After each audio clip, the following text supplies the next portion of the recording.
Grambling State University, and this is a topic that's been talked about a lot. They fired the women's head volleyball coach after only a short term, 5 months.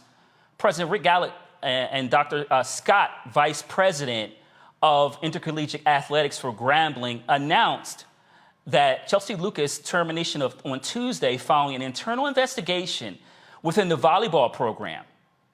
Lucas was under fire for dismissing the entire volleyball team, leaving several students without their scholarships. Here's what Lucas said about her unexpected termination. Since I started at Grambling, I have been ordered not to speak to the media. My voice has unfortunately been silenced despite the rumors and accusations about me. As a result, I have not been able to provide my side of the story about the many events that have occurred during my tenure as head volleyball coach at Grambling. I was told today, without notice or any opportunity for discussion, that I was being terminated. When I was asked why I was being terminated, the administration was not able to provide me with any details about why they decided to fire me. The university plans to begin searching for a new coach this week. So let's just really quickly here and ask a few of our panel members their thoughts on this. First, Lauren, let's go to you. What are your thoughts about this? We've been hearing about this issue about the women's volleyball team and the head coach's actions for the last couple of months. Finally, there's a resolution. Lauren, what are your thoughts about Grambling State's actions, and did they take too much time?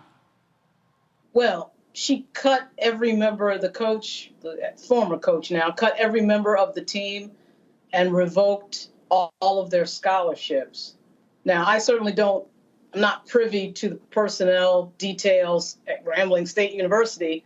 I can just only read what I see in the paper, but that is something that is a rare thing to have happen on any team at any college, that you revoke scholarships and that you cut a bunch of people off the team. So that was a controversial move. And of course, the school has every right to employ and not employ who they like. And they decided to move on to somebody else. Now, I'm a big believer in hearing both sides of the story. So when she says that she has not been able to air her side, it would be interesting to hear what exactly she's talking about. But what we do know publicly is fairly unusual. Revoking scholarships in particular is fairly unusual, but there's a specific reason. Yeah, Lauren, you hit on a really important point, particularly revoking the scholarships. Particularly when we talk about a lot of students, particularly HBCUs, serve a lot of first-generation college students. So you can imagine the trauma that many of these students experienced when they found out that, their scholarships were being revoked, and the panic after that. Scott, let's go to you about this Grambling State issue. Like I said, I'm sorry, Scott. We're going to go to Robert. Robert, we finally have resolution on this issue. So what are your thoughts about, like I said, the steps that Grambling State has taken?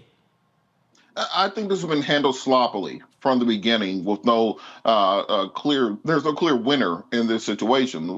For example, coaches are judged by wins and losses at the end of the day. You're an educator in the college level, but at the same time, if you lose all the damn games, you're not going to have a job anymore. So for a coach to come in and say, look, I'm cleaning the slate, I'm getting rid of all the players, getting rid of all the scholarships.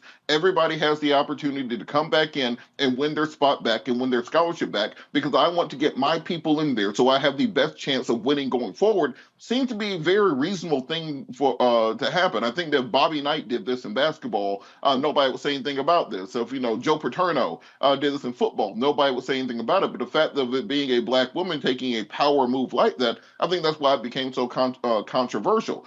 Secondarily, I think that the school initially understood what she was doing, but then they caved to public pressure on as this story kind of blew up on social media. And this is why you cannot let social media dictate everything that you do, because she was trying to put together the best team possible in order for her to win. It's not as if she was Cruella de Vil just coming in saying, I'm going to take all these scholarships from these young black women because I'm evil. No, she's trying to put together a winning culture and a winning team there because the reason that she was hired was to bring winning to that organization. So I think that as long as we can continue to have employment and educational decisions built off of viral memes or social media discussions, it's going to be very difficult for people to do their jobs when part of your job has to be making the unpopular decision. It's easy to make the popular and easy decision, and she would have kept on losing, and they would have fired her next year anyway for losing, but she got fired a year early for taking the steps she thought were necessary to not lose. So I think it was a cluster all the way around with no winner in the situation. All right, folks, back to our Roland Mark Unfiltered video in just one moment.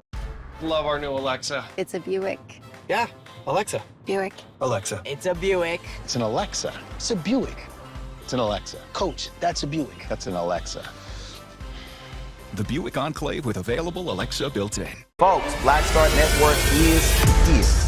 Oh, no punches! I'm real revolutionary right now. Support this man, Black Media. He makes sure that our stories are told.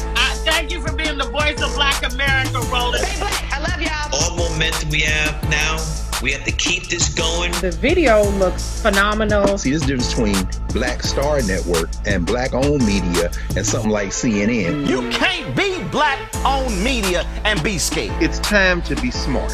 Bring your eyeballs home. You dig?